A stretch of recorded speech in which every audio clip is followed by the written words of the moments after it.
Millions upon millions of dollars in public money, and a guilty verdict that got turned completely on its head.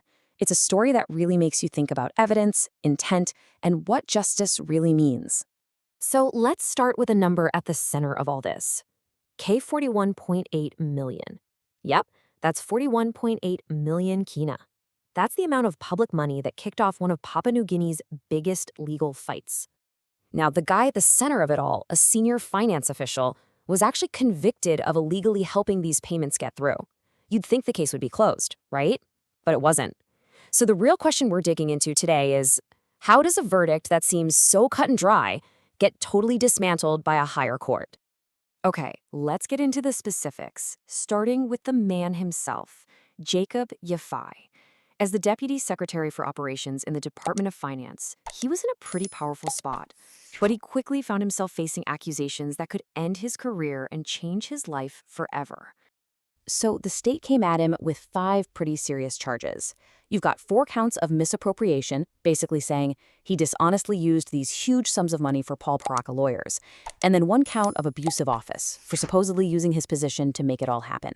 Add it all up, and you get that K41.8 million we just saw. All right, so when this case first went to the national court, the prosecution laid out all its evidence, and honestly, the court came to a very, very clear conclusion. Let's take a look at what the judge was seeing. The first huge piece of evidence was this, a handwritten note from the finance minister at the time, James Marape. It was written right on a letter from Paul Paraka asking for payment, and the instructions seem pretty straightforward. Peruse, verify, and settle. Now that word, verify, you got to remember that. It is absolutely critical. And then there was a second note. This one from the Secretary for Finance, Stephen Gibson.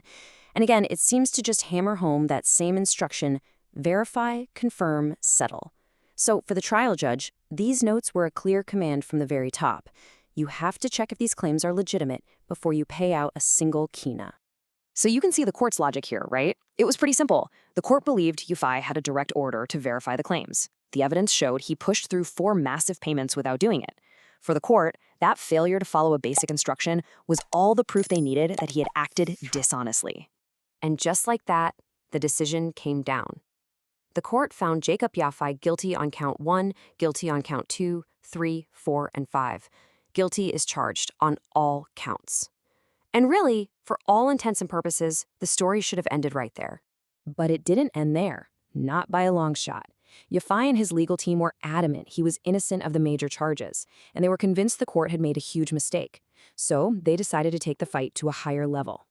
So the case was appealed all the way up to the Supreme Court of Papua New Guinea. This meant that everything the national court had decided was about to get put under a microscope by the most senior judges in the entire country. And this brings us right back to our central mystery. I mean, you've got handwritten notes from ministers, millions of dollars paid out without being checked. The conviction looked totally solid, so how on earth could it possibly be overturned? Okay, this is where things get really interesting.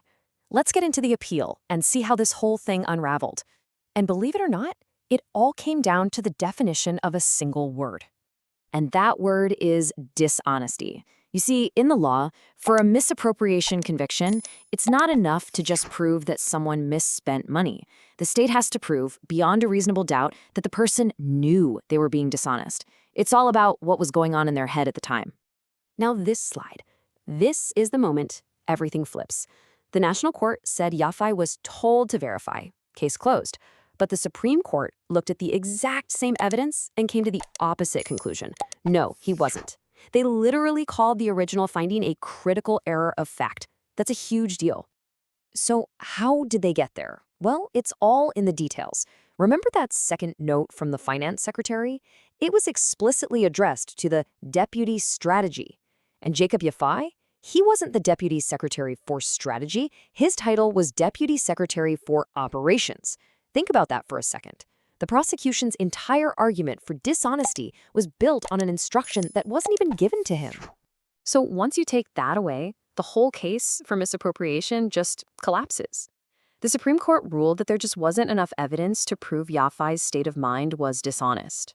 And because of that, the convictions on all 4 counts of misappropriation were quashed, overturned, gone. But hold on, it's not quite over yet. Yafai was cleared of the most serious charges, but one conviction actually stuck around. Let's take a look at the final scorecard. This table lays it all out pretty clearly. The 4 huge misappropriation charges, that K41.8 million, went from guilty to not guilty.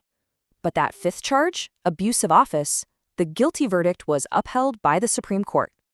So you might be asking, why did that one stick? Well, the court made a really key distinction. They said, look, the state couldn't prove Yafai was dishonest, but it could prove that by helping these huge payments go through without the proper process, he abused the power of his office.